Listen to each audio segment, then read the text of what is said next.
Una nuova informazione sta iniziando a circolare con forza nei corridoi del mercato europeo e attira già l'attenzione direttamente a Napoli. Non si tratta di una semplice voce né di un nome qualsiasi, ma di un giocatore di caratura internazionale, con un ingaggio fuori dagli standard della Serie A e uno scenario che richiede grande cautela.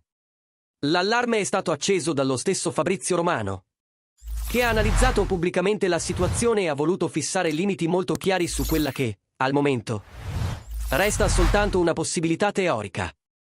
Il nome in questione è Raheem Sterling, attaccante di proprietà del Chelsea. Secondo Romano, Sterling è stato effettivamente proposto al Napoli a titolo definitivo, ma l'operazione è tutt'altro che semplice. L'ostacolo principale ha un nome ben preciso: lo stipendio. Nelle parole del giornalista, le cifre richieste dal giocatore sono inimmaginabili per gli attuali parametri del club partenopeo. Un fattore che rende la trattativa estremamente delicata fin dal primo contatto. Romano ha inoltre chiarito un aspetto tecnico fondamentale che in parte delle speculazioni era stato trascurato. Sterling non può essere ceduto in prestito all'estero, perché il Chelsea ha già raggiunto il limite massimo di operazioni di prestito internazionali consentite. Questo esclude automaticamente qualsiasi formula creativa come il prestito con diritto di riscatto o la condivisione dell'ingaggio.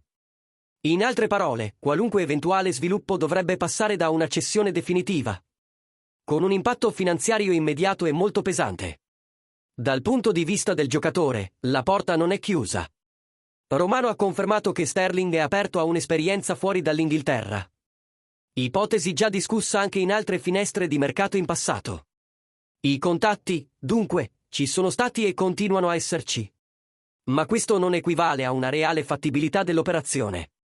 Al momento, il dossier resta più nell'ambito di un'opportunità esplorata dagli agenti che di una trattativa concreta e avanzata. Il Napoli ascolta, valuta, ma mantiene estrema prudenza di fronte a numeri che escono completamente dal suo attuale modello di gestione.